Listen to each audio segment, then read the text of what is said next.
Hoy empezamos la serie de Marcos. Recuerde que la iglesia está predicando libro por libro. Ya vimos el libro de Juan, vimos el libro de Efesios, y ahora vamos a ver el libro de ¿qué? Marcos. Marcos capítulo 1, versículo del 1 al 8. ¿Por qué? Le recuerdo siempre por qué es importante predicar la palabra sistemáticamente, porque la gente comprende más la Biblia, entiende realmente cada historia, entiende, perdón, va a tocar instalar el otro porque está donde está, el de cable, háganme el favor mientras tanto, miramos después qué le pasa a este. Listo, bueno, entonces seguimos acá, Marcos capítulo 1, versículo del 1 al 8, dice: principio del Evangelio de Jesucristo, Hijo de Dios, como está escrito en Isaías el profeta: he aquí yo envío mi mensajero delante de tu faz, el cual preparará tu camino delante de ti. Voz del que clama en el desierto: preparad el camino del Señor, enderezad sus sendas. Bautizaba Juan en el desierto y predicaba el bautismo de arrepentimiento para perdón de pecados. Y salían a él toda la provincia de Judea y todos los de Jerusalén, y eran bautizados por él en el río Jordán, confesando sus pecados. Y Juan estaba vestido de pelo de camello y tenía un cinto de cuero alrededor de sus lomos, y comía langostas y miel silvestre.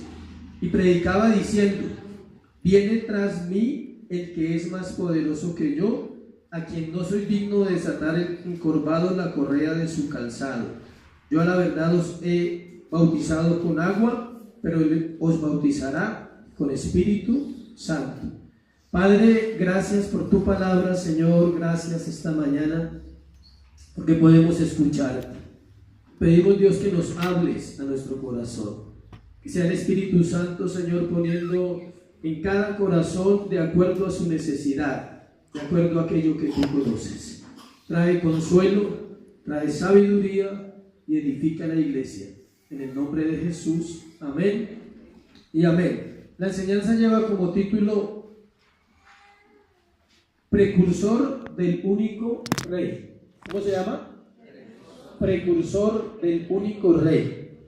Vamos a hacer una introducción primero al libro, porque vamos a empezar a estudiar el libro de Marcos. Entonces, no hay un privilegio más grande que escuchar la voz de Dios a través de los escritos totales de la Biblia. En este caso vamos a estudiar este libro y se llama Marcos, pero el autor se llamaba Juan Marcos, para que ustedes sepan. ¿Cómo se llamaba? Juan Marcos. Juan Marcos toma todas las predicaciones del apóstol Pedro y las escribe. O sea, todo lo que vamos a escuchar desde hoy son 60 sermones, un año y pico, para solo estudiar ¿qué? Marcos. De una en adelante, ¿son cuántos sermones? 60. Y Juan gastamos como 60 y pico. Entonces uno dice: ¿por qué si tiene 16 capítulos y Juan tiene 21? Porque trae historias corticas. Entonces se toman pasajes cortos y se predican. Dentro de esos sermones, todos los sermones los predicó ¿quién? Pedro. Pedro fue un testigo ocular de Jesús, o sea, él vio a Jesús, compartió con él y fue un apóstol directamente de Jesús. En cambio Marcos no. Lo mismo que Lucas. Lucas tampoco fue un apóstol, era un médico. Y Lucas toma los escritos ¿de quién? De Pablo. Y Marcos toma los escritos ¿de quién? De Pedro. Te vamos a conocer el corazón también de nuestro amado ¿qué? Pedrito. Vamos a ver cómo era este hombre. Se dice que fue escrito entre el año 50 y 60 después de ¿qué? De Cristo. Pedro describe a Marcos como un hijo, pero no era hijo de él, era hijo espiritual. Pedro lo describe como ¿qué? Como un hijo. ¿Tuvo problemas Marcos? Claro, como todos los cristianos. Tuvo problemas de inmadurez cuando inició su ministerio, lo cual causó una división entre él y el apóstol Pablo. Si usted lee la Biblia encuentra que iban a un viaje, Pablo y Bernabé, y Marcos estaba ahí, y Marcos no quiso ir. Y Pablo, como era de un carácter así como recio, se puso bravo. ¿Cuántos se ponen bravos con otros? Bueno, solo le pasaba a Pablo. Pablo era así, temperamental. O sea, no va, entonces se queda y punto, ya. Así como cuando usted se pone bravo con alguien y dice, no va, entonces quédese. Ya, yo me voy solo. Y Pablo se pone molesto con Bernabé. De hecho, dice la Biblia que, o enseña que ellos nunca se volvieron a ver, ¿sí sabían? Bernabé y Pablo. Esa fue la última vez que se vieron y pues me imagino que se restauraron en el cielo, porque hubo una dificultad ahí, porque Bernabé era primo de Marcos. Siempre la sangre tira, ¿no? La familia. Bernabé entonces se fue a favor de Marcos y tal vez tuvieron su discusión. En un libro que estoy leyendo de la biografía de Pablo, dice que lo más probable es que tuvieron que haberse sentado Bernabé y Pablo a hablar seriamente por sus diferencias. Y tal vez Bernabé le dijo, dale una oportunidad.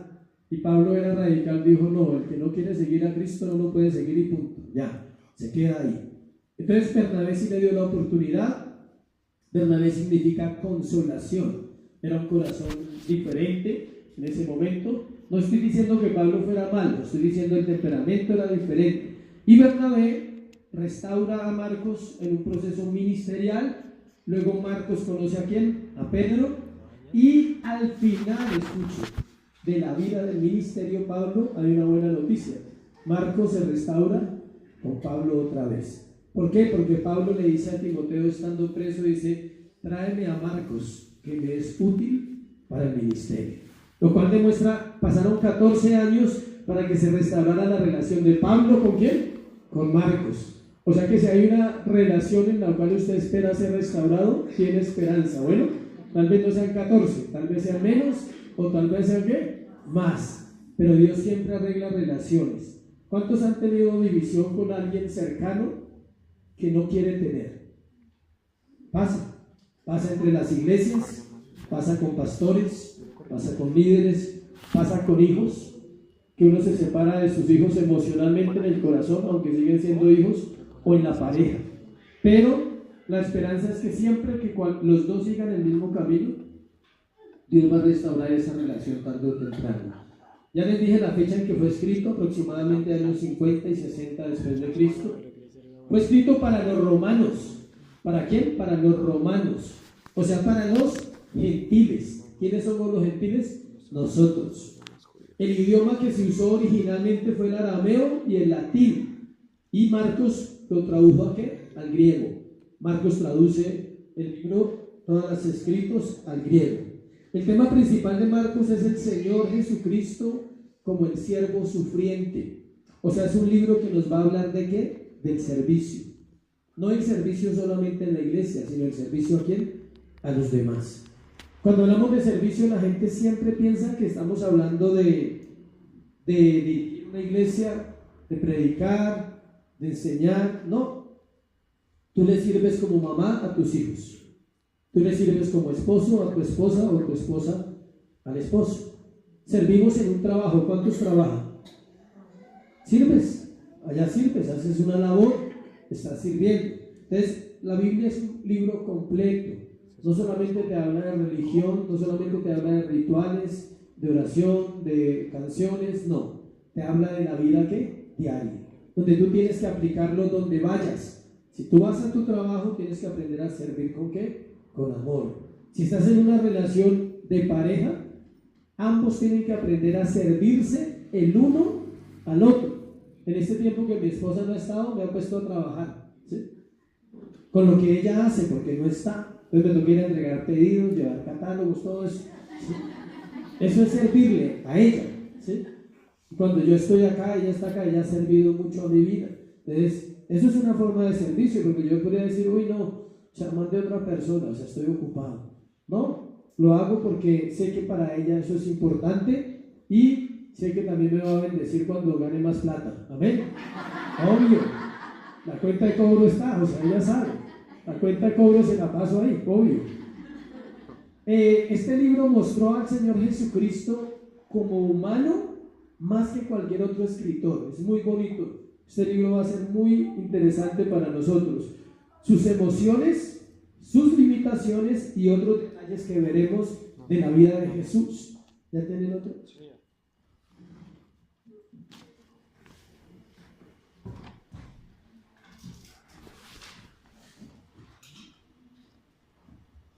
Listo. Algo. Listo, bueno. Entonces, íbamos en que Él muestra la parte que humana de Cristo. A veces queremos conocer a Dios. Y escucha esto, para tú conocer a Dios, a Jesús, también tienes que conocerlo como humano. Él no pecó, pero sí se cansaba, sí sentía, lloraba, se emocionaba, se alegraba, y eso lo llevó a una relación con sus discípulos de formación, donde Él, por ejemplo, les decía las cosas en Juan 14, por ejemplo, dice, no se turbe vuestro corazón. Se les dice, no estén tristes. Yo les dije que me iba y se pusieron tristes. No se pongan tristes. Le voy a hacer algo que solo yo puedo hacer, y es alistar las moradas para que ustedes un día lleguen allá. Él era así. Y cuando Él va a ir a Getsemaní también dice, mi alma está muy triste. Ahí era el alma de Él, dice, angustiada hasta la muerte. Porque Él sabía que la cruz iba a ser dolorosa. Pero no tanto el dolor físico que iba a ser causado en la cruz, sino también su dolor de abandonar a sus discípulos, su dolor de saber que la humanidad estaba perdida en el pecado y que si Él no lo hacía, no tendríamos ¿qué? Esperanza. Entonces su dolor era total, espiritual, emocional, y también sabía que iba a haber dolor ¿qué? Físico. Pero Él dijo, mi alma está muy triste y angustiada hasta ¿qué? Hasta la muerte. Cuando conoces a un Dios que se hizo hombre y se hizo humano, lo amas profundamente y dices, mucha humildad. Siempre me ha asombrado eso del Señor Jesucristo en mi caminar cristiano. Siempre cuando oro le digo, ¿por qué lo hiciste así? O sea, ¿por qué eres tan humilde? O sea, ¿por qué no se puede encontrar en ti un defecto? O sea, ¿por qué no podemos encontrar en Él algo que nos desanimara? Cuando tú te desanimas, tú no te desanimas porque Él falla, ¿sí sabías? Te desanimas porque nuestro corazón es humano. Porque a veces no entendemos cómo mantener esa firmeza, esa seguridad, esa forma de permanecer ahí. A veces dicen, ¿cómo se hace? Es difícil, solo lo hace Cristo en nosotros. Vamos a mirar el tema, esa era la introducción, vamos a mirar varias cosas, 3 cosas vamos a mirar hoy. La primera, la promesa del único Rey, versículo 1 al 3. Principio del Evangelio de Jesucristo, Hijo de Dios. Como está escrito en Isaías el profeta, he aquí yo envío mi mensajero delante de tu paz, el cual preparará tu camino delante de ti. Voz del que clama en el desierto, preparad el camino del Señor, enderezad sus sendas. Encontramos una palabra clave en el primer verso. ¿Cuánto les gusta estudiar la Biblia? Es apasionante. Yo he comprobado que soy un hombre feliz porque hago lo que Dios me llamó a hacer. Cada vez que digo, sí, soy feliz, o no digo, soy plenamente feliz, porque Dios me llamó a enseñar las Escrituras, y ahora lo estoy haciendo más que antes. Enseño la semana 3 veces a 3 grupos diferentes, a esta iglesia, a una iglesia en el norte y en Suba, y solo enseño la Biblia, no estamos enseñando nada más. Temas de cómo estudiar la Biblia, temas de qué es la Escritura, bibliología. Estamos viendo solamente hablando de este libro. Usted se apasiona, hablando de él, diciendo qué es este libro, cómo fue escrito este libro, para quién fue escrito, cuáles son sus verdades más profundas, qué quiere decirnos Dios cada vez que nos acercamos a Él. Y encontramos aquí una palabra clave en el verso 1 que se llama principio. Y cuando empecé a estudiar me llamó la atención y dije, principio. Y me fui en la mente, de una vez me llegó el primer versículo de Juan. En el principio era el verbo y el verbo era con Dios. El verbo estaba con Dios y el verbo era ¿qué? Dios. Y me llegó otro versículo a la mente, ¿cuál? Génesis 1, principio. En el principio creó Dios ¿qué? Los cielos y la tierra. Cuando tú has leído la Biblia y haces caso a lo que se te guía y se te dirige, que leas la Biblia como sistemáticamente, en orden. Cada día estoy más convencido de guiar a la iglesia a eso, de cada persona que conocemos, decirle, oye, lee la Biblia en orden. ¿Por qué? ¿Cuántos han leído un libro aparte de la Biblia? ¿Y lo ha leído completo o lo dejó a medias? ¿Completo? Usted nunca coge un libro y lee el final y dice, ya me sé todo. O sea, no. o leo la mitad y dice ya. Y lo hacemos con un libro que no es la Biblia. Haga lo mismo con la Biblia. Lea la ¿qué? Completa. Que eso sea una meta, un reto. Es decir, voy a leerme la Biblia completa. ¿Por qué? Porque vas a entender la historia completa. El plan redentor de Dios para la humanidad está en la Biblia, desde Génesis a Apocalipsis. Y el hilo conductor se llama Cristo. Él es el hilo conductor. Lo encuentras en todas las páginas de la Biblia. Pero esta palabra me llamó la atención los significados. Escuche, cuando estudiamos su significado es sorprendente la riqueza del idioma griego. La palabra principio, mire todo lo que significa. Significa iniciación, jefe, dignidad, ser primero en rango, poder y sagrado. Y uno dice, ¿todo eso significa la palabra principio? Sí, se lo voy a parafrasear lo que Marcos quiso decir en ese versículo. Él dijo, voy a escribir el evangelio del primero, del que es mayor en rango, del que es el más sagrado, del que tiene más dignidad y del que es el jefe de todas las cosas que existen. O sea, ¿de quién? De Jesucristo. Eso significa principio del evangelio. La palabra evangelio significa ¿qué? Buenas nuevas, buenas noticias. Cuando te acercas a la Biblia siempre encontrarás ¿qué? Buenas noticias. ¿A cuánto les gustan las buenas noticias? Lea la Biblia. Listo. Ahí encuentra buenas noticias. Uno dice, oye, hace rato no me dan una buena noticia. O sea que hace rato no lees la Biblia. Hace rato no recibes buenas noticias. A mí me encantan las buenas noticias y como me encantan, todos los días las busco, las recibo. Todos los días voy a la escritura y encuentro una nueva ¿qué? Noticia para mi vida. La promesa del rey era que él vendría, que él fue anunciado, que fue profetizado. Por eso el Evangelio de Marcos inicia con una cita del libro de Isaías y otra del libro de Malaquías. ¿Qué quiere decir eso?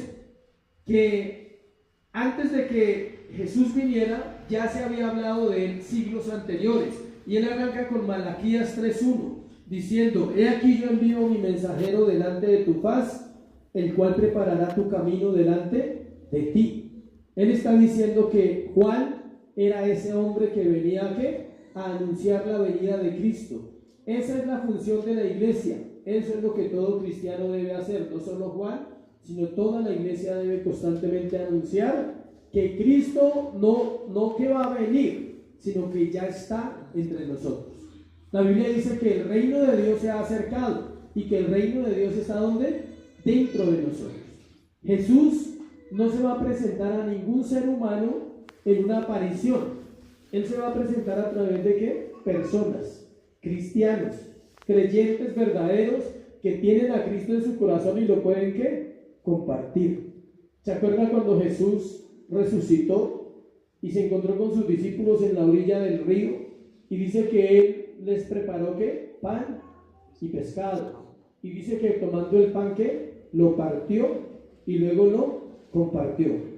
Lo cual me da una verdad. Primero me parte y luego ¿qué? Me comparte. Todo cristiano tiene que ser quebrantado para ser ¿qué? Compartido. Cristo en mí hace un proceso para quebrantar mi vida, mi corazón, para que yo pueda ser útil para otras personas. Entre más te parten, más te reparten. ¿Sí me explico? Si usted coge un pedazo de pan y lo parte en 2, ¿alcanza para cuánto? Para 2. Y si coge un pedazo de pan y lo parte en 8, alcanza para 8. Pero toca partirlo en más pedacitos. Entonces lo que él hace con el cristiano es partir y partir, fragmentar su alma, fragmentar su corazón, sus emociones, sus pensamientos, para que los de Cristo vivan en nosotros y podamos ser útiles para la sociedad.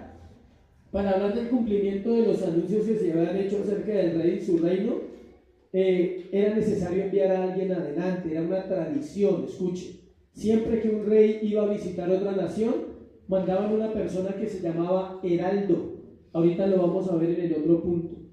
El heraldo, ¿quién era? Alguien que iba y tomaba una bocina, un micrófono de la época, y decía, viene el rey de tal nación, y quitaban los obstáculos de la carretera. Digamos, vienen 20 carretas y en esas carretas viene el rey con todos sus emisarios. Entonces decían, no caben por acá, quiten eso. quiten esto, iban alistando ¿qué? El camino. Eso es lo mismo que hace Dios. Dios envió a Juan el Bautista ¿para qué? Para limpiar el camino. Ahorita vamos a ver más esos conceptos. El Rey Divino también envió a un mensajero. Si los reyes lo hacían, los reyes normales lo hacían, él también. ¿Por qué? Porque Dios buscaba que el pueblo lo entendiera. Dios buscaba que el pueblo tuviera un lenguaje del cual ellos puedan aprender. De eso se trata la predicación, iglesia. La predicación se trata de abrir las escrituras a un pueblo que entienda, que diga, ay, yo sí entendí, ahora sí entendí Marcos, ahora sí entendí lo que era mandar un emisario. Ahí dice que, acá dice, voz del que clama, dice aquí, voz del que clama en el desierto, preparad el camino del Señor, enderezad sus sendas. Esa es la cita de Isaías. La primera es de Malaquías. ¿Cuál les dije? Malaquías, ¿qué? 3:1. Y la otra es Isaías 43.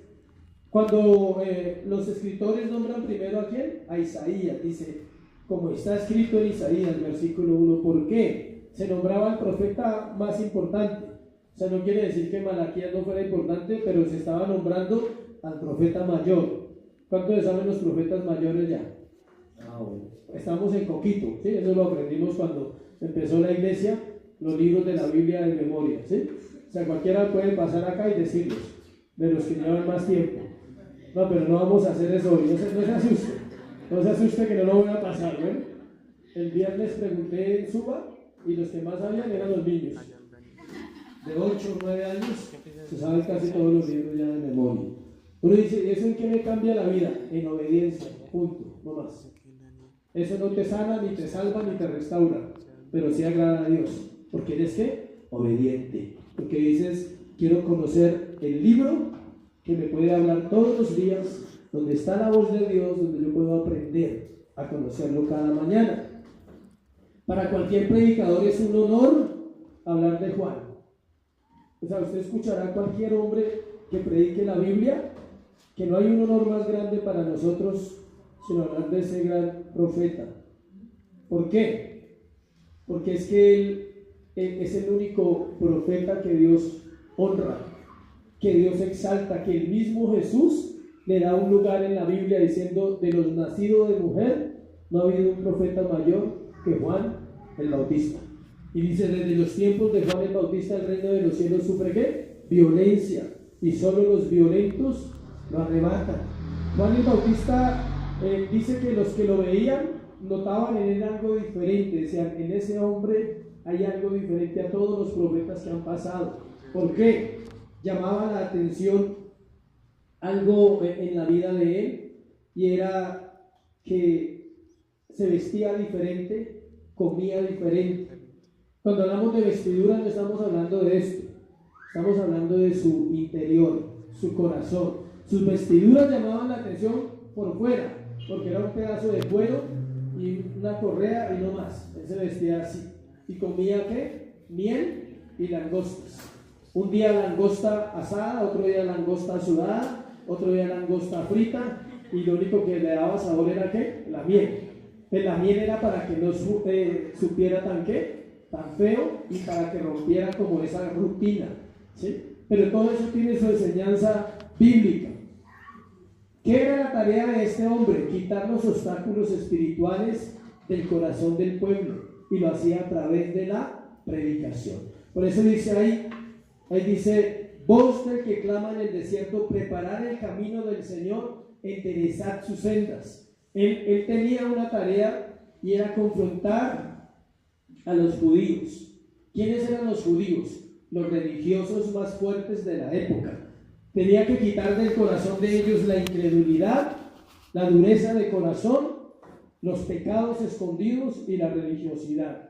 Esas 4 cosas acompañaban a todos los judíos de la época, y él tenía que enderezar las sendas de un pueblo que se había torcido y necesitaba ¿qué? Restauración. Recuerde que si usted estudia la Biblia, venían de 400 años de ¿qué? De silencio. Habían pasado 400 años donde no había habido un profeta, donde nadie había hablado a ellos de parte de Dios. Y el primer profeta que aparece es ¿quién? Juan. Y empieza, claro, en 400 años Las culturas y las generaciones que habían pasado se habían ido separando más de Dios y se habían quedado con la tradición. Muchos jóvenes piensan que se van a salvar porque los papás son cristianos y Dios no tiene nietos. ¿Sí sabían? Dios tiene ¿qué? Hijos. Cada hijo suyo y cada hijo mío necesita un encuentro ¿con quién? Con Dios. Un encuentro personal, un encuentro en el cual no diga, no, es que el Dios de mi papá me va a salvar. No, lo va a salvar el día que ¿qué? Lo conozca, el día que se entregue a él en una relación.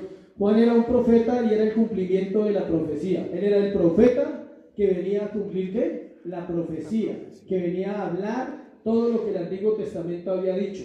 Ahí no estaba el Nuevo Testamento. Es bueno que sepa eso. Juan no predicó nada del Nuevo Testamento porque no estaba escrito. Eso fue en el año 33 después de Cristo, 6 meses antes de que apareciera Jesús. Y de hecho él se preparó en el desierto. ¿Sí sabían? Juan vivió muchos años en el desierto. Alguien dirá, yo soy como Juan, o sea, llevo muchos años en el desierto.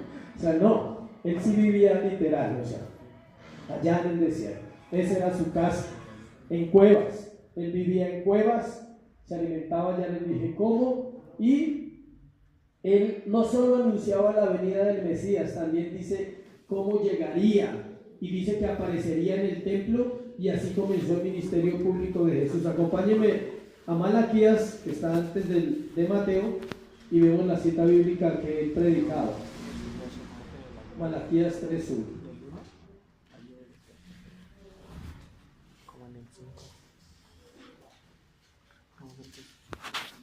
Malaquías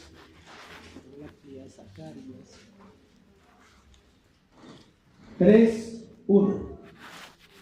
Malaquías 3:1. Dice: aquí yo envío mi mensajero, el cual preparará el camino delante de mí, y vendrá súbitamente a su templo el Señor, a quien vosotros buscáis, y el ángel del pacto a quien deseáis vosotros. Y aquí viene, ha dicho Jehová de los ejércitos. ¿A dónde venía? Al templo. Por eso Jesús inicia su ministerio, ¿dónde? En el templo. ¿Cómo lo inicia? Purificándolo. Eso está en Juan. Recuerda que lo estudiamos, que él entra al templo y empieza a volcar las mesas y a confrontar a un pueblo que vendía bueyes, palomas, corderos para enriquecerse. Entonces ahí está hablando el profeta, dice, así va a empezar el ministerio de Jesús. ¿Dónde? En el templo. Y la primera aparición pública de Cristo sucede ¿dónde? En el templo. Él tiene que ir allá en cumplimiento de una profecía, pero también para santificar la casa. ¿Cuál es el templo en esta época? Su corazón. A veces está lleno de lo que hacen las palomas, no de palomas, ¿sí? A veces está lleno de todas esas cosas en nuestro corazón y Él viene a santificar y a purificar. Nunca había venido un rey que fuera Dios, o sea, que realmente fuera rey. Siempre habían habido reyes, pero reyes ¿qué? Humanos. Este rey que venía era realmente Dios. Su nombre es Jesucristo. Él es uno con el Padre. Era el mismo Dios pisando la tierra para purificar la de maldad que está en los corazones. Esa era la tarea, y eso es lo primero que encontramos en ese pasaje que estamos estudiando, que es la promesa del único rey. ¿Dónde fue prometido el rey? Aquí lo vimos el martes en el discipulado. El rey fue prometido en 2 de Samuel capítulo 7, donde Dios hace un pacto con David y le dice que del linaje de David saldría un rey y que su reino sería ¿qué? Eterno, que nunca sería destruido. En el libro de Daniel también habla de un reinado mesiánico, donde dice, vendrá un rey. Cuando el rey Nabucodonosor tuvo la visión de la estatua, que tenía 4 materiales, oro, plata, bronce y barro, dice que al final aparecería un rey en forma de hombre. ¿Quién es? Jesús. Y dice que su reino nunca terminará. Y su reino no ha terminado. Hace 2000 años vino y su reino está hoy en este lugar, en las iglesias en todo el mundo donde se predica la palabra. Su reino sigue siendo vigente y está en nuestros corazones. Es decir, tú sabes que Él es tu rey, Él vive ahí en tu corazón, pero escuche esto, quiere reinar. Quiere reinar. Hablé con varias personas antes de empezar la reunión y les decía que En el corazón solo hay una silla, no más, acá. En su corazón hay una silla. ¿Para quién? Para el rey. Si el rey no está sentado ahí, ¿quién está sentado ahí? Yo. O está el rey, o estoy ¿quién? Yo. Pero no hay dos sillas. Uno quisiera dos. Uno dice, póngame una al lado. ¿Sí? Déjeme sentar con ustedes. Señor, déjeme sentar. Usted se sienta ahí, yo le doy más espacio en el corazón y déjeme un pedacito a mí. No, no se puede. Solo hay un espacio en el corazón. ¿Y ese espacio es para quién? Para Jesús. Hace años escuché una historia que decían que en el corazón del hombre hay un vacío muy grande y dice que tiene la forma de Jesús. O sea que ¿quién lo puede llenar? Jesús. No tiene la forma, decía esa historia, o sea, no tiene la forma de una botella para que el alcohol nunca la pueda llenar. No tiene la forma de droga para que la droga nunca lo pueda satisfacer. No tiene la forma de dinero para que el dinero nunca lo pueda satisfacer. ¿Tiene la forma de quién? Jesús. Y el día que encuentras a Jesús, encaja perfectamente en tu corazón. Tiene un huequito ese corazón. Algunos tienen un cráter, pero no importa. O sea, ahí cabe Jesús. En el momento en que lo encuentras, o más bien Él te encuentra a ti, Él viene a tu corazón y empieza a reinar. Cuando Jesús se revela a una vida, se revela en dos formas del primerazo, como Señor y como Salvador. Casi siempre aceptamos la del Salvador. Uno dice, tú eres mi Salvador, perdona mis pecados. Pero nunca entendemos la otra parte que es que mi Señor. Y a un Señor que se le obedece, se le hace obra, se le dice, siga mi Señor, que desea mi Señor, ¿qué puedo hacer por ti, mi Señor? ¿Qué quieres que haga? En cambio al Salvador se le mira en la cruz y le dice, gracias, gracias, lo hiciste bien, tremenda obra que hiciste, Jesús. Pero la cuestión es que Él no se quedó en la cruz, ascendió a los cielos y está sentado a la derecha del Padre y desde allí gobierna con autoridad. Desde allí sigue gobernando. Él dice, ya no estoy en la cruz, estuve allá por ti, pero subí a la eternidad y ahora quiero ser tú, Señor. Eso es entender lo que es el anuncio de un rey. Lo que realmente quería la Biblia enseñarnos era eso.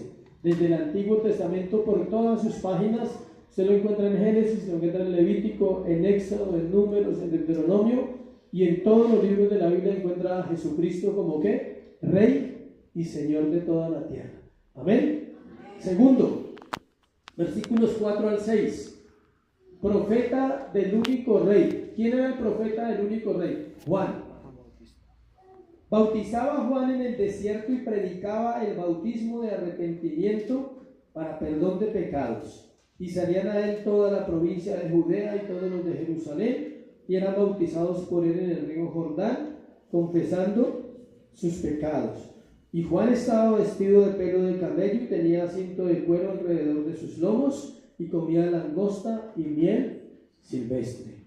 Después de hablar de la promesa del rey para estos tiempos, Marcos nos presenta a Juan el Bautista. El nombre Juan era común en Israel. Habían miles de Juanes. ¿Sí sabían? Miles. Era un nombre muy común. Como cuando hay un mundial y todos le ponen James, algo así. Sí, a todos los que nacen, Michael Jackson hace años, Michael. O sea, era un nombre común. ¿Cuál nombre? Juan. Y ese era su nombre y su título era ¿qué? El Bautista. Entonces su título lo distinguía de todos los demás Juanes que existían en la época. Casi en toda familia había un ¿qué? Juan. Por eso está Juan el apóstol. Y Juan Marcos. ¿Estamos hablando de quién? Juan Marcos. Está Juan el apóstol. Está este Juan. Y hay muchos Juanes en la Biblia, ¿sí saben? No son ellos. Era un nombre demasiado común. Y me impresionó el nombre. Dice, el nombre Juan era común en Israel y significa el Señor es misericordioso. Eso significa Juan. Su mensaje era aparentemente fuerte, pero era un mensaje de ¿qué? De misericordia. Hay gente que le molesta cuando usted le dice, oro porque Dios tenga misericordia de ti. La gente no le enseñaron que eso no es una ofensa, ¿sí sabía? Eso es una bendición. Si tú lees la bendición sacerdotal en el libro de Números o de Deuteronomio, te encuentras que la bendición sacerdotal incluía eso. Decía, Dios tenga misericordia de ti y te dé paz, haga resplandecer su rostro sobre ti. Eso es una bendición. O sea, cuando usted a alguien le diga que Dios tenga misericordia de ti, no lo tome mal, lo está bendiciendo. ¿Por qué? Porque si Dios tiene misericordia de ti y de mí, somos realmente sus hijos. Porque Dios se apiada ¿de quién? De sus hijos. Dios se apiada de aquellos que realmente los escogió y los llamó desde antes de nacer. Juan el Bautista creció en el desierto, o sea, no estuvo en el desierto un rato, él creció en el desierto. El desierto era de mucha importancia para la cultura judía. Para ellos no era como nosotros tenemos la idea, que al pueblo cristiano se le habla del desierto y dice, uy, otra prueba, o sea, no, qué difícil. No, para ellos no. El desierto era de importancia en la cultura judía, recordaba la salida de Egipto y la entrada a la tierra prometida. No era casual que la predicación de Juan el Bautista fuera en ese escenario. O sea, no fue en el templo, no fue en una iglesia, no fue en una casa. ¿Dónde fue? En el desierto. Pero tenía un fin, recordarle a los judíos muchas cosas, porque cada vez que ellos volvían al desierto recordaban toda su historia. ¿Cuántos saben que Dios a veces nos hace volver al desierto? Porque se nos olvida algunas cosas que ya hemos aprendido. Dios dice, yo tengo un lugar excelente. Allí el sol hace recordar, la sed hace recordar. Allí volvemos al principio, el desierto. Si le tienes miedo al desierto, grábelo. El desierto bien aprovechado es un terreno donde todo vuelve ¿a qué? A empezar. Y donde todo vuelve ¿a qué? A florecer. He aquí yo abriré ríos, ¿en dónde? En el desierto.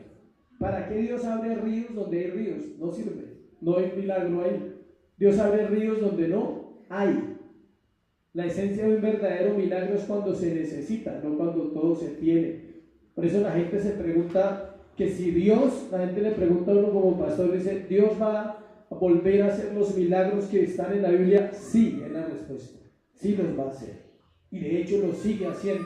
Pero los hace de acuerdo al escenario, de acuerdo al momento que usted necesita. Por ejemplo, si usted trabaja y tiene provisión, usted necesita que Dios multiplique el arroz, no porque usted va y lo compra. ¿Sí me explico? Sentido común, inteligencia, sabiduría cristiana. ¿Cuándo podría multiplicar el arroz? Cuando no haya plata y no haya dónde comprar, que esa época va a llegar. Cuando vengan los fines de los tiempos, dice que nadie podrá comprar ni qué, ni vender. Cuando vengan los tiempos del anticristo y la iglesia todavía alcanza a estar un pedacito, en ese tiempo Dios va a hacer ese tipo de milagros. Para que el cristiano no tenga que salir y lo maten, entonces en su casa se va a multiplicar el aceite, en su casa se va a multiplicar el arroz. Por ahora vaya al líder o vaya donde usted compre. ¿Listo? O a de uno, vaya. Donde usted compre, vaya. ¿Sí? Y compre. No, nadie oraría por eso, absurdo. Tú no orarías porque Dios multiplique el aceite si tienes para comprarlo. ¿Cuándo orarías así? El día que aunque teniendo dinero no lo puedas ¿qué? Comprar. Señor, ten misericordia de mí. Si salgo me matan, tú proveerás mi comida y Él proveerá la comida. ¿Sí ven cómo funciona el Evangelio? Entonces no se preocupe por el desierto. Escuche, eso lo recordaban el desierto todos los que viajaban y salían a escuchar a Juan predicar. Tenían que ir al desierto a escucharlo predicar. Él no iba a ir a la ciudad a predicarles porque su llamado era ¿dónde? Allá. ¿A predicar dónde? En el desierto. Para ellos era recordar un lugar donde habían sido juzgados por su rebelión y habían tenido un nuevo comienzo. Significaba un lugar de separación para ser santificados de su pasado de esclavitud. Siempre Dios nos va a separar por un tiempo. ¿Para qué? Santificarnos. En la separación siempre hay santificación y en la separación siempre hay ¿qué? Muerte. La palabra muerte significa separación. Se separa el espíritu, el alma y el cuerpo. El espíritu vuelve a Dios, el alma salvación, infierno o paraíso, Hades o paraíso, perdón, y el cuerpo gusanos. Punto. No hay nada más que hablar. Es una separación del espíritu, el alma y el cuerpo. Te repito, el espíritu vuelve a Dios, dice, que lo dio. El alma va a un destino eterno que se llama Hades, o se llama ¿qué? Paraíso. Hades, lugar de tormento, paraíso, lugar de espera de la gloria de Dios. No, todavía no entra la gloria, claro. ¿Va a qué? A sala de espera, pero pleno, feliz. Y el otro también va a sala de espera porque todavía no va al infierno. La gente no sabe eso, la gente dice, uy, nadie va al infierno, todavía no ha sido estrenado. Lo inauguran después de 1000 años de que Cristo venga, viene la inauguración final. Y ya hay tarjetas reservadas. Hay una tarjeta reservada que dice para Satanás y sus demonios. Mesa reservada, primera fila, entran de primeros. Nadie puede evitar eso. Ya está reservado. Léalo ahí en la Biblia, dice, está reservado el lago de fuego para fulano y para sutano. No hay nada que hacer. Entonces, cuando uno entiende todas estas cosas, para ellos era recordar todo lo que había pasado allí. Era recordar que es necesario hacer un intercambio de la arrogancia a la humildad. Era recordar su historia. Y aquí puse una pregunta, dice, ¿y tú? ¿Recuerdas tu historia antes de Cristo? ¿O recuerdas tu historia con Cristo? Si le has dado vueltas y vueltas y vueltas al desierto. Y es cuando dice la palabra, muchas vueltas has dado en este lugar y estás en el mismo monte dando ¿qué? Vueltas y vueltas. El desierto es un lugar para ir y recordar y aprender y salir. No es un lugar para ir a ¿qué? A quedarse. De hecho, Dios le dijo a Israel, 40 años. Usted lo lee, no sé si ya detallado, una parte cuando ellos arrancan su peregrinaje, les dice, van a durar este tiempo por esto y por esto. Y se quedaron allá. Y él cumplió 40 años, no les gastó ni 41 ni 40 y medio, 40 años. Independiente, escuche, Dios dijo 40 años, así ellos no se regeneraron, igual los sacó. Y después duraron allá en la tierra prometida un poco de años y luego la volvieron a embarrar en el periodo de los jueces. Y así somos nosotros. Dios dice, me toca 3 meses, a ver si aprende. Listo. 3 meses. Y a los 3 meses lo saca no porque usted se porte bien, o sea, ni porque yo lo haga mejor. Lo saca porque él dice, vamos a ver cómo le fue. O sea, ¿qué le quedó de esa lección? ¿Qué aprendió? Y vuelve y juega y dice, otra vez toca otros mesecitos. Porque nos la pasamos así, en ciclos. Somos cíclicos. Los creyentes somos ¿qué? Cíclicos. Tenemos esa tendencia que no es correcta, pero tenemos que dejar que Dios nos enseñe por qué no es correcta y cómo vamos a aprender de salir del desierto. El ministerio de Juan se centró en el arrepentimiento para perdón de pecados. Dios nunca da algo más grande de lo que usted pueda soportar. Y Dios nunca te da una prueba sin darte ¿qué? La salida. Está en Corintios. Dice que Él nos da pruebas, pero también Él nos da ¿qué? La salida. Él dice que Él les dijo, sáquenos al desierto y tan pronto ellos lleguen allá, van a recordar toda su historia como pueblo. Y ahí es el momento propicio para mandar el sablazo del arrepentimiento. Ahí les vamos a hablar del arrepentimiento. ¿Para qué? Para perdón de pecados. Dice, bautizaba Juan en el desierto y predicaba ¿qué? El bautismo de arrepentimiento para perdón de pecados. Su mensaje era contundente y les recordaba a los religiosos de la época que ni ser descendientes de Abraham o cumplir la ley los iba a salvar. Ellos pensaban que porque eran hijos de Abraham ya iban a ir al cielo. Por eso le digo a los hijos jóvenes, a los chicos, ser hijo de un cristiano no te salva. ¿Necesitas a quién? A Cristo. Y tú como papá nunca te engañes en eso. Nunca. Dile Dios que mis hijos te conozcan. Entonces dile Señor que vayan al desierto. Y te conozcan. Pero eso le duele a uno. Uno dice, uy no. ¿No te pueden conocer sin el desierto? No. es un paso necesario. Señor, yo lo paso por él. No se puede pasar el desierto por nadie. Los que tenían de 20 años para arriba, ¿qué? Murieron. Y nació una nueva generación. Entonces, si usted tiene de 20 años para arriba, muera, para que nazca una nueva generación y ellos puedan ver a Jesús. Siempre le inculqué eso a mis hijos, siempre les he dicho, tienes que ¿qué? Morir. ¿Dónde? En el desierto. Y cada uno ha probado su desierto bien espectacular, o sea, ¿sí? Con espinas y cardos, dice, con dolorcito, y se ha aprendido. Y ahí van saliendo uno por uno a flote, van entendiendo y diciendo, Él es mi Salvador, no es el Salvador de mi papá el pastor o de mi papá el líder. Tienen que aprender por sí mismos que tienes que ser llevado hasta allí. No hay desiertos familiares, escuchen, ¿son qué? Personales. No es que toda la familia entró y con un cardumen y todos salimos, no. Dios es ¿qué? Personal. Y habla de manera ¿qué? Personal. Ellos necesitaban arrepentimiento para entrar al reino de los cielos. Ese era el requisito. Ellos conocían la ley, o sea, la Biblia antigua, el Nuevo Testamento, el Antiguo Testamento. Ellos guardaban muchas ceremonias, pero ellos no eran salvos. Muchos de ellos se salvaron en ese momento, de la época en que Juan predicó. Involucra, ¿qué es el arrepentimiento? Involucra una transformación de la naturaleza del individuo y es una obra de misericordia de Dios. Uno no se puede arrepentir por sí mismo, ¿sí sabía? O si no, usted lo haría desde chiquito. Cuando Dios vino a mi vida, yo recuerdo que durante años había tratado de salir de la vida que llevaba. Ya estaba cansado. Cuando empecé a consumir tenía por ahí 12 o 13 años. Y cuando tenía 16 o 17 años, ya estaba harto. Rápido, 4 años. Pero no podía salir, porque nunca pude arrepentirme. Sentía remordimiento, me sentía miserable, decía, esta no es la vida que yo quiero. Estoy haciéndole daño a los míos, estoy gastando mi cuerpo, estoy gastando mi juventud. Pero no encontraba cómo salir, porque era siempre un remordimiento, chillaba, ¿sí? Aún chillaba. Se puede chillar, patalear, o sea, hacer lo que quiera, pero eso no es arrepentimiento.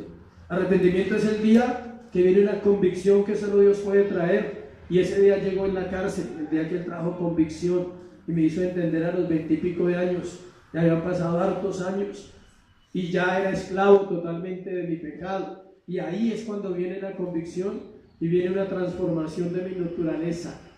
Y sin ningún tratamiento y sin nada, un día no volví a consumir y punto. Dios lo hizo. Y ese día entendí que Dios lo había hecho, que no era yo. Yo había hecho de todo y no había podido. Trataba, decía, ¿por qué no puedo? Y entre más lo intentaba, más me hundía. Un pecador atrapado en el pecado, entre más batalla contra él, más lo vence, porque no lo puede vencer, porque usted no puede vencer el pecado. Cristo venció el pecado en la cruz del Calvario por usted y por mí, para quitarle a usted la batalla, sí, la guerra. Porque si el hombre, escuche por qué sucede así, si el hombre lo lograra vencer, se volvería más arrogante y más soberbio. Si el hombre lograra vencer sus propios pecados y sus propios temores, se volvería más soberbio de los que somos, porque no necesitaría ¿a quién? A Dios. Por eso mucha gente cae en ese error y dice, yo no lo necesito, yo dejé de tomar solo, no, por misericordia dejó de tomar, solo que nunca lo ha entendido. ¿Sí me explico? Dejó de fumar, sí, por misericordia. ¿De quién? De Dios. Pero su mente no lo entiende, su mente se jacta y dice, yo no necesité ir a ningún lugar, yo tampoco. Él vino a mi vida, que es diferente. Tú no necesitas ir a un lugar para empezar un proceso. Vas cuando ya tienes un proceso. Primero el que viene a mi vida y trae libertad, trae un arrepentimiento, trae una naturaleza diferente y es una obra de misericordia. Una muestra de arrepentimiento, escuchen, para esa época y para ellos ahí en ese pasaje, era disponerse a bautizarse. Era un acto público de reconocimiento de pecado y para los judíos eso era humillante. los judíos que daban el paso de arrepentirse y de bautizarse eran humillados públicamente. La persona no era como ahora, cuando hicimos los bautismos, ¿se acuerdan? ¿Qué hicimos? Una ceremonia. Y la persona se para ahí en la tina o en el río, no importa, cerca al agua, y el ministro le dice: Pedro Pérez, por cuanto has creído, yo te bautizo en el nombre del Padre, del Hijo y del Espíritu Santo. ¿Por cuanto ha creído en quién? En Jesús. Usted puede decir: por cuanto has creído en Jesucristo, yo te bautizo en el nombre del Padre, del Hijo y del Espíritu Santo. Ese es el bautismo cristiano en agua. El bautismo de Juan no es el bautismo cristiano. El bautismo de Juan era salir públicamente a la palestra y publicar tus pecados a todo volumen delante de toda una multitud y reconocer que eras un pecador y decir: yo, fulano de tal, soy un adúltero, ¿sí? Soy un mentiroso, soy un chismoso, o sea, soy un hombre arrogante y soberbio. Eso era reconocer el pecado públicamente. Y todo el mundo lo miraba y decía: uy, ese, o sea, uy, esa, se lo tenía guardado, o sea, ¿sí? Y todo el mundo se enteraba de la vida suya. ¿Cuántos están dispuestos a pasar hoy a confesar públicamente tus pecados aquí? Difícil, ¿sí o no? Gracias a Dios, ¿por qué? Por Jesús, que vino y ahora puedes ir a confesárselos a quién, a Él, en silencio, en tu casa, en oración. Señor, perdóname por esto, límpiame por aquello, reconozco mi pecado. Ellos no, pero tenía un propósito, escuche: quebrantar su orgullo.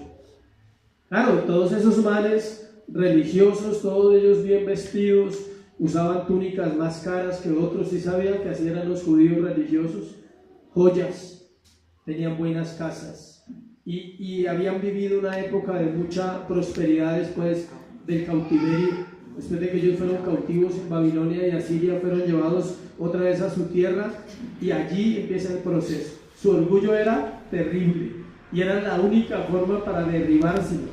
Luego de hablar del ministerio del profeta, Juan Marcos habla de la persona del profeta. Vimos que se anunció un rey, estamos mirando que había un profeta, y ese profeta se llamaba ¿qué? Juan. Su vestimenta no era nada agradable. Vamos a abrir un poquito más ese tema. Su comida tampoco, y su parecido con el profeta Elías no era una coincidencia. Él era el profeta que habían anunciado que vendría como si fuera el profeta ¿qué? Elías. Recordemos lo que el ángel Gabriel habló a Zacarías, el padre de Juan, en el libro de Lucas, capítulo 1, versículo 15. Mateo, Marcos y luego sigue Lucas. Solo adelántese unas hojitas al capítulo 1, 15 y 17 de Lucas. Dice: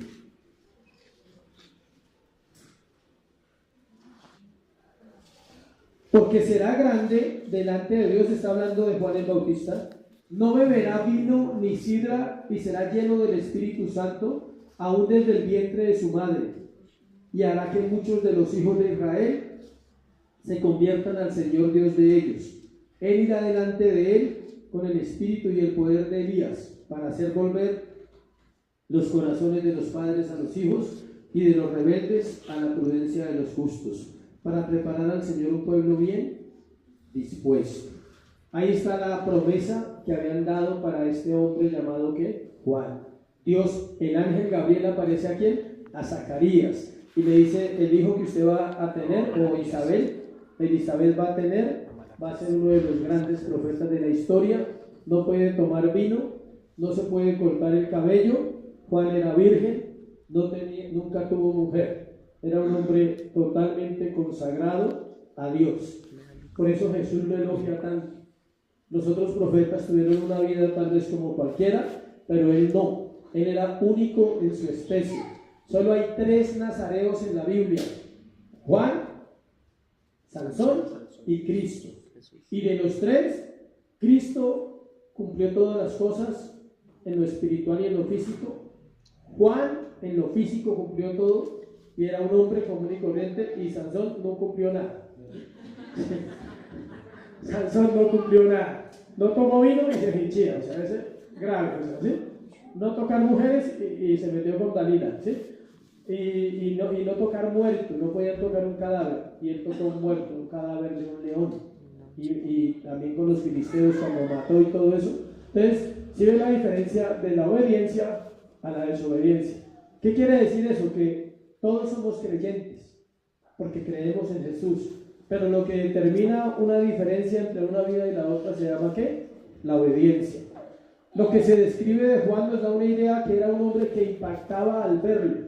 Su imagen era, ahí dice que se vestía como con pelo de camello, o sea, una piel cruzada así sobre su cuerpo, unas sandalias y no más. Y nunca se afeitaba y nunca se cortaba el cabello. Haga usted la idea de un hombre así, de 33 años. Dicen que no se sabe si se bañaba o no, o sea, no se sabe.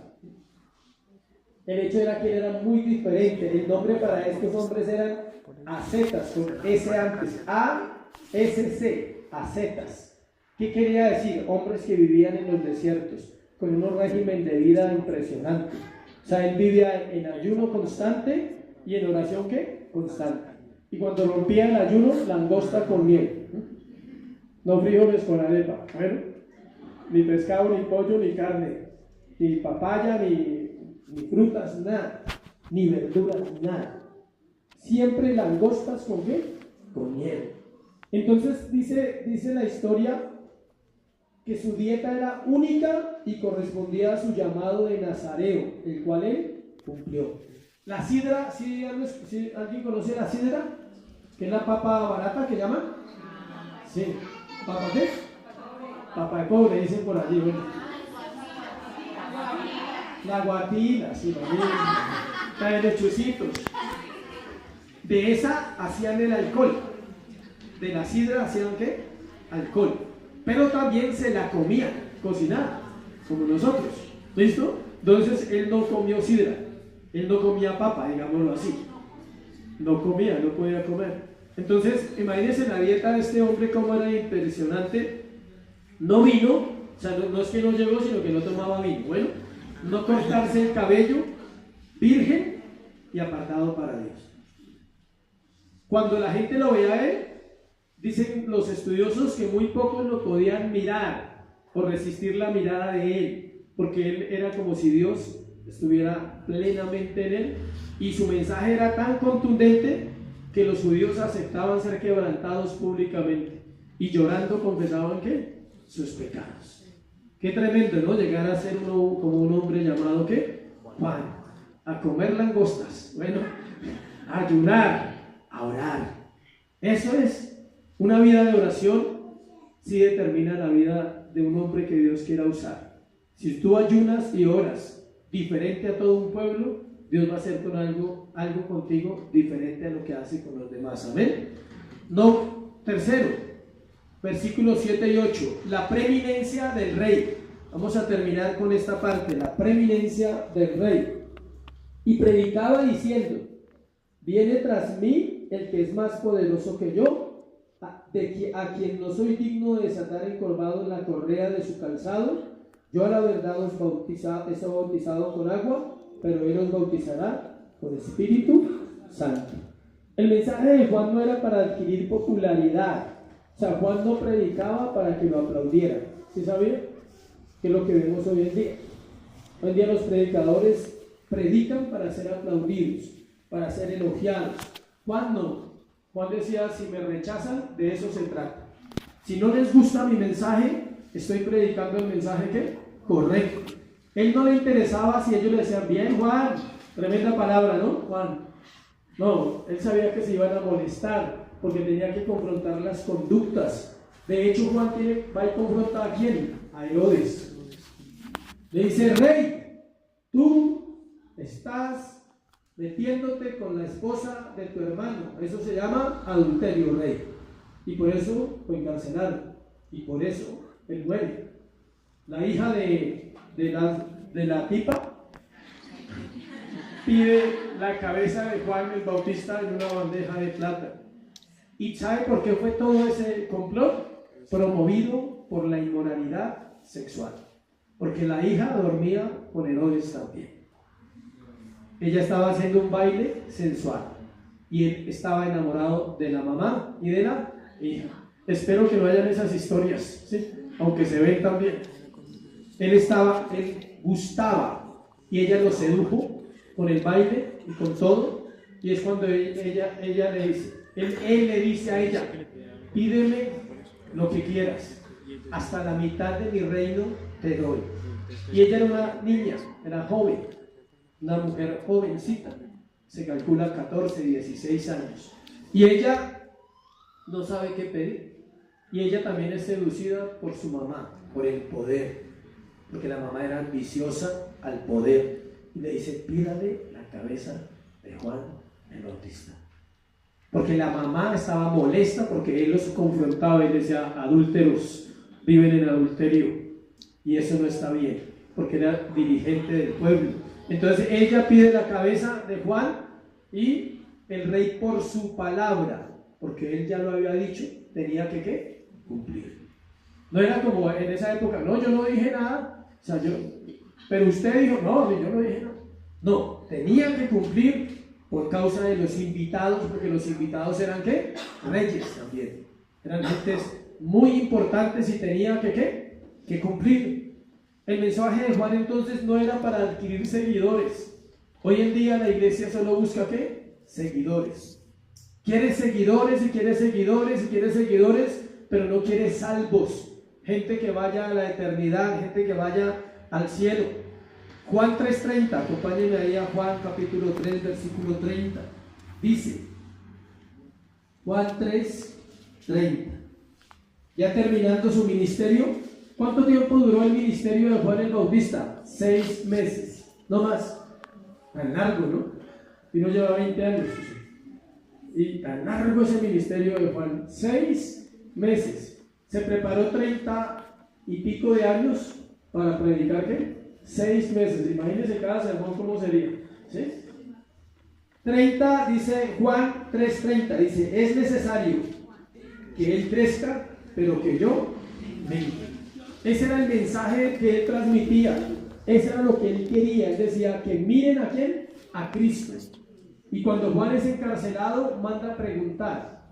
Es increíble que a pesar de que era un hombre totalmente lleno de Dios, también tuvo su momento de fragilidad. Y nunca se puede dejar de lado el momento de fragilidad de los siervos, porque eso nos evita idolatrarlos. A Juan, a Pablo, a Pedro, a David, a Moisés. Siempre nos recuerda que el único que no cedió ante la debilidad fue ¿quién? Cristo. También tuvo un momento de debilidad en la cárcel. Los estudiosos dicen que tal vez las condiciones eran muy difíciles, estando preso. Tal vez el hambre, la situación, el estar encerrado, nos llevó un momento a pensar y manda a preguntar. Dice que manda a unos discípulos y dice, vayan y pregunten. Y le dicen a Jesús, ¿eres tú el Mesías o esperaremos a otro? Si él mandó preguntar sabiendo desde niño que su primo, Jesús era primo de Juan, habiendo sido preparado y enseñado en el desierto para predicar, llegó un momento como a cualquiera nos llega de ¿qué? Debilidad. Y manda a preguntar y dice que los discípulos le dijeron, ¿eres tú o esperaremos a otro?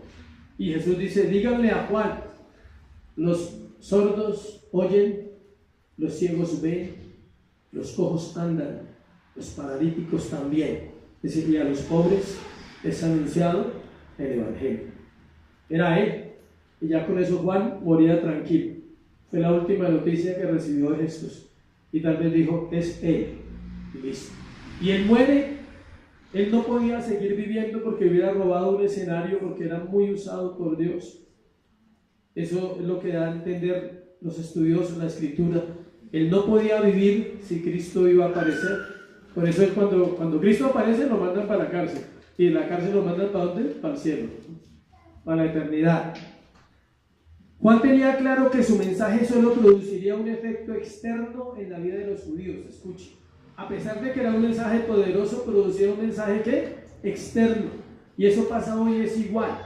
Las iglesias pueden producir un cambio ¿qué? Externo en el creyente, ¿Quién produce el cambio interno? Cristo. Por eso Él es la autoridad de la iglesia y por eso la Biblia y Dios son la autoridad plena de una congregación. ¿Por qué? Porque la iglesia no se puede llevar los honores. Es que en mi iglesia la gente está cambiando. No, la iglesia no cambia vidas y se lo voy a recalcar cada semana mientras pueda predicar aquí y donde Dios me lleve a predicar. La iglesia no ha cambiado una sola vida. La iglesia es el lugar donde Cristo pone las personas que han nacido de nuevo y son transformados por el poder del Espíritu Santo y de la palabra de Dios. ¿Por qué? Porque el hombre termina robándole ¿qué? La gloria a Dios. Mi mensaje no puede transformar tu vida, solamente Dios puede poner a través de mi mensaje esta mañana en tu corazón el deseo de buscarle, el deseo de amarle, el deseo de entregarte con todas tus fuerzas y todo tu corazón a una relación plena con Él. Por eso no se puede echarle las flores al burro, como hizo Israel. Cuando Cristo entra a Jerusalén triunfante en el domingo de Ramos, dice que todos extendían sus mantos y sus ramos. ¿Y quién pisó todo eso? El burro. El burro, o sea. Yo creo que Cristo ni las miró. Él iba centrado en la cruz. Ya no tenía pensamiento para decir, uy, qué flores, uy, qué telas tan caras. O sea, no me echen esas telas, esas flores. El burro siempre se traga, ¿qué? Las flores. Los predicadores somos los burros de Dios. ¿Cuántos quieren ser predicadores? Los predicadores somos un tiesto, no somos Dios. Y la iglesia cayó en ese error hace muchos años, de enseñarle a un pueblo que en el pastor está la salvación o está el poder para ayudarte. No, solo somos guías a través de la Escritura. Le damos el lugar a ella, que ella haga en tu vida lo que Dios quiere que Él hacer. Siempre que predico, si hay 30, 40, 50 personas, 60, son 60 mensajes diferentes. Cada cual escucha lo que Dios quiere que escuche. Si me pudiera preguntarle a cada uno al final de la reunión, ¿qué aprendiste? El uno me diría, yo aprendí mucho sobre el ejemplo de Juan y su comida. Otro me dirá, yo aprendí mucho sobre el rey. Y otro dirá, yo aprendí mucho sobre la parte profética. Cómo se anunciaba realmente quién era Él. Y cada cual puede tener un concepto diferente de un mensaje, pero la obra la hace ¿quién? Dios. Y eso lo tenía claro este hombre llamado ¿qué? Juan. Recuerde siempre que usted quiera servirle a Dios, entre más le sirvas, más debes ¿qué? Menguar. Por eso termina la vida de Juan, ahí termina. Juan no aparece sino hasta el capítulo 3 de Juan y no vuelve a aparecer. O sea, él aparece en todos los evangelios en frasecitas, pero no se habla mucho de él, pero siempre se dice lo que él dijo. Es necesario que yo mengüe para que él ¿qué? Crezca.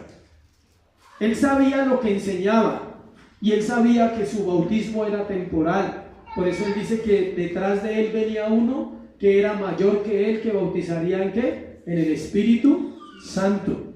¿Cuál es la obra del Espíritu Santo? Para terminar, se llama la regeneración de todo creyente. ¿Qué es regenerar? Volver a ser útil a un degenerado. Eso es regenerar. Una naturaleza degenerada por el pecado. Todos se desviaron a una, Romanos, todos se hicieron inútiles, cada cual cogió su camino, cada cual hizo lo que se le dio la gana. Ese es el mensaje de Romanos. Dice, mas Dios cargó sobre él el pecado de todos nosotros.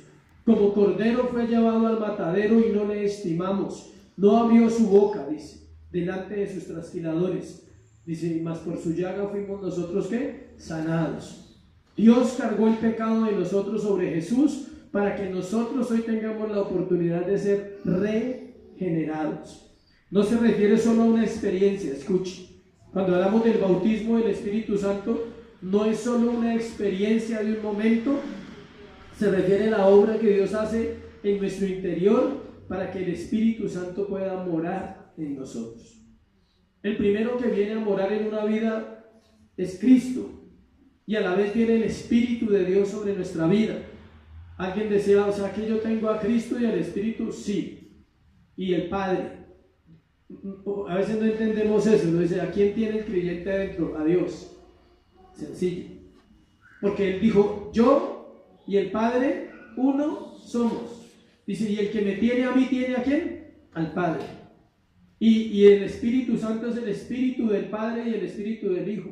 Entonces, definitivamente Dios decidió vivir en templos humanos, es decir, yo quiero que me conozcan completamente, no solo una parte de mí.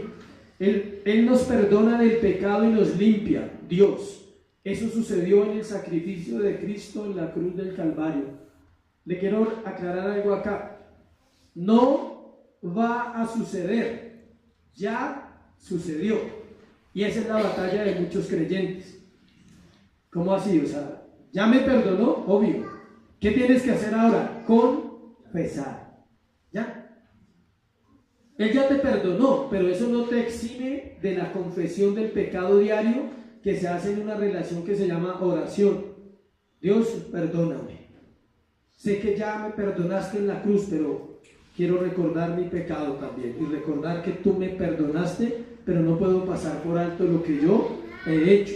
Los judíos esperaban la promesa de Ezequiel 36, 25, 27. Ya la leemos, Ezequiel 36, 25, 27. Es una promesa desde el Antiguo Testamento y ellos la esperaban para ese tiempo y se cumplió. Miren lo que dice. Esparciré sobre vosotros agua limpia. Es la palabra, el agua limpia.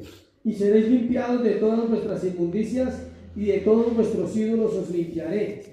Os daré corazón nuevo, pondré espíritu nuevo dentro de vosotros y quitaré de vuestra carne el corazón de piedra y os daré un corazón de carne. Y pondré dentro de vosotros mi espíritu y haré que andéis en mis estatutos y guardéis mis preceptos y los pongáis por obra.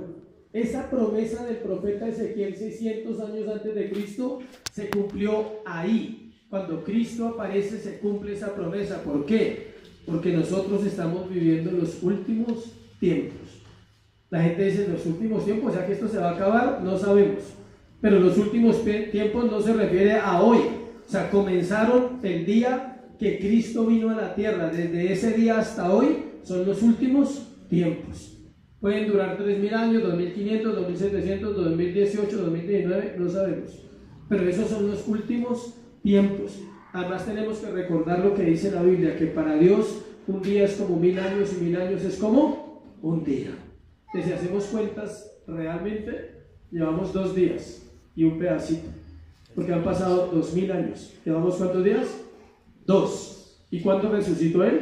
Al tercero, estamos cerca, porque no fueron 3 días completos. Él muere el viernes, al sábado por la noche 1, al domingo por la noche 2 y en la madrugada resucita. Fueron 2 días y un pedacito. Qué coincidencia, ¿no?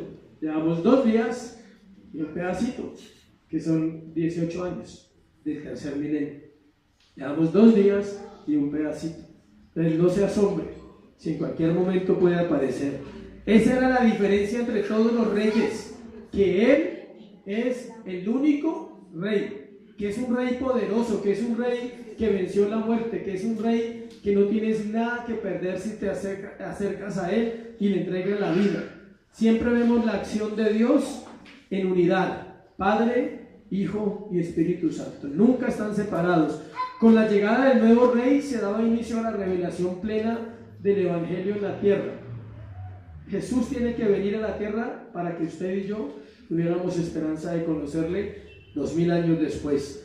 Terminaba la historia de la redención y comenzaba la gloria futura.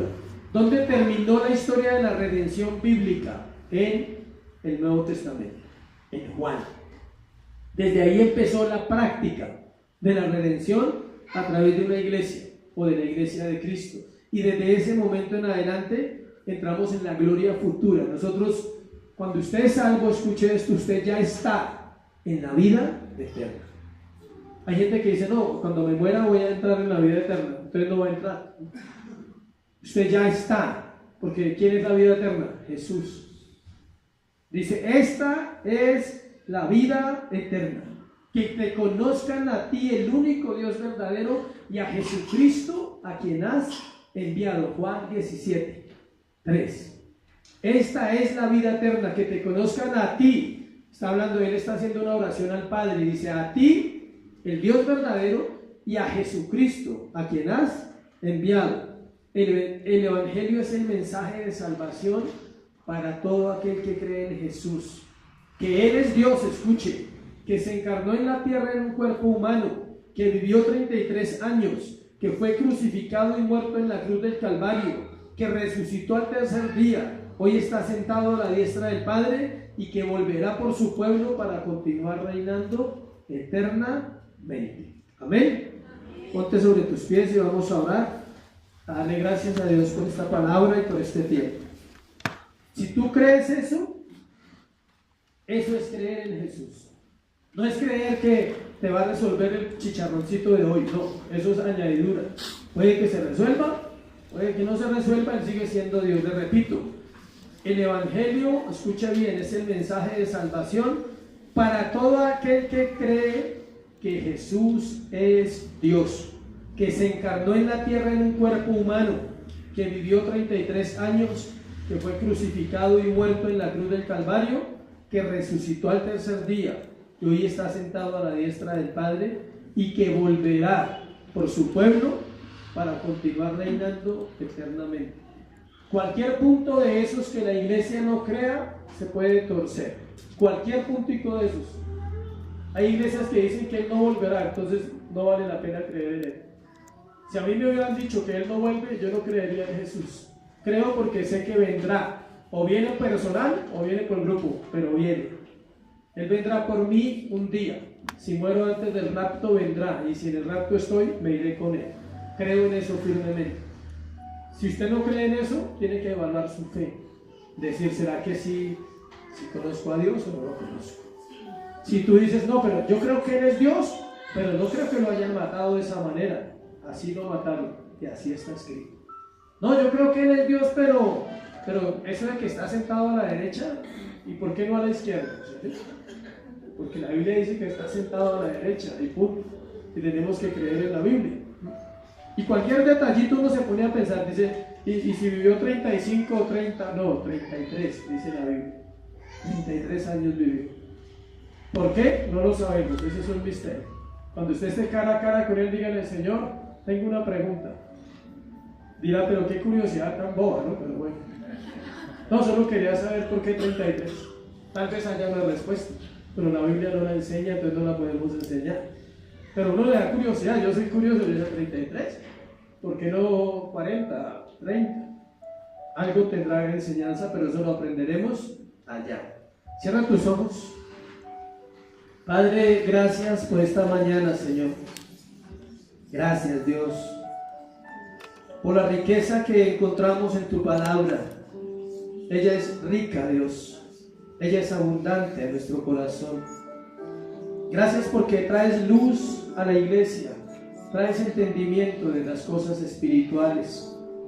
Podemos entender hoy que tú fuiste anunciado mucho antes de venir, porque te lo merecías, porque eres un rey. El rey que gobierna todas las cosas, ¿cómo no se habría de anunciar? Se anuncian otros reyes humanos, Señor. Si cuando un gobernante va a otra nación lo anuncian por televisión, dicen que va a venir un presidente o va a venir alguien importante, ¿cuánto más hay que anunciar tu venida? Por eso la iglesia anuncia que tú vendrás otra vez por nosotros. La iglesia debe anunciar que tú vives en los corazones. La iglesia tiene que anunciar que tú estás presente en cada reunión, Señor, donde hablamos tu palabra. Y usaste hombres como Juan el Bautista. Tal vez tú anhelas que Dios use tu vida. Recuerda, es necesario que yo mengue para que Él crezca. Y menguar es hacer un examen todos los días, minucioso, sincero, transparente de nuestra condición. Es decirle, mi vida está así. Y aunque me cuesta decírtelo, necesito decirte. Mi vida ha sido así, hoy, y te necesito. Si tú le necesitas, Él está aquí para nosotros, iglesia. está aquí con su amor y su bondad. Cada vez que un hombre o una mujer entiende la misericordia de Dios es cuando realmente se convierte su corazón. Es cuando cada vez que cierra sus ojos y eleva una oración puede decirle: qué bondad tan grande. No la he hallado en esta tierra. Nadie ha sido tan bueno como tú, Jesús. Por un momento piensa en la bondad de Jesús. ¿Qué necesidad tenía de hacerse hombre y de venir a la tierra? Solo lo movía su bondad por nosotros, su amor. Solo lo movía a ver a la raza humana perdida, a nosotros como lo que éramos antes, perdidos. Dice que estaba perdido y Él me halló. Dice que Él vino a salvar lo que se había perdido. ¿Qué se perdió? La esperanza. ¿Qué se perdió? La imagen de Dios en el hombre y en la mujer. Y aquel rey que vino hace 2000 años y se quedó para gobernar eternamente, vino a traer un orden nuevo, una sociedad nueva, una cultura donde los hombres y las mujeres estén dispuestos a sujetarse a Dios, donde los hijos estén dispuestos a obedecer a los padres, a amarles. Cuando un hijo te diga: papá, yo te amo, dile: obedece. Y le enseñarás uno de los principios más grandes que pueda conocer un muchacho o un niño. Papi, te amo, obedece. Ahí me amas más que con tus palabras, ahí me amas más que con gestos. Y es la misma voz de Dios que nos dice lo mismo. Dice: tú me amas, obedece. Obedece lo que dice la palabra. Obedece aquello que te llega al corazón esta mañana. Obedece, iglesia. Avanza en obediencia hacia Dios, entendiendo que Dios escoge personas humanas para su obra. Pero también sabemos que hay una preeminencia, Señor, en ti como Rey. ¿Qué significa preeminencia? Tú eres el primero y el postrero, Señor. El principio y el fin, Dios de todas las cosas. Mi torre fuerte, mi alto refugio, mi fortaleza, Señor, eres tú. Tú eres la fortaleza de una iglesia que se levanta, Señor, en esta generación para predicar la Biblia, para levantar hogares y familias consolidadas, Dios, por el poder del Espíritu Santo y de la palabra. Hoy aviva nuestros corazones, Señor. Dile: aviva mi alma en ti. Hazme sentir tu palabra como un fuego que quema, Señor. Hazme sentir, Dios, que hay algo sobre mi vida que no he hecho, y es obedecerte. Un llamado quizás para muchos, en el cual has dado vueltas como Israel en el desierto, diciendo: ¿cuándo saldré del desierto? Dice que la puerta está abierta, solo espera que aprendamos la lección para caminar en fe. Gracias, Señor, por la iglesia que nos has confiado. Es tu iglesia, es tu palabra, Dios, es tu pueblo, y de eso daremos cuenta, Señor. Hoy bendigo cada persona que está en este lugar y oro por sus vidas, oro porque Cristo crezca en sus corazones, oro porque la palabra de Dios penetre hasta partir el alma y el espíritu en cada creyente, y ellos sean formados a la estatura del varón perfecto que es Cristo Jesús. Gracias, Dios, por el privilegio de compartir con este pueblo, Señor, en el nombre de Jesús. Amén y amén. Dale ese aplauso a Jesús.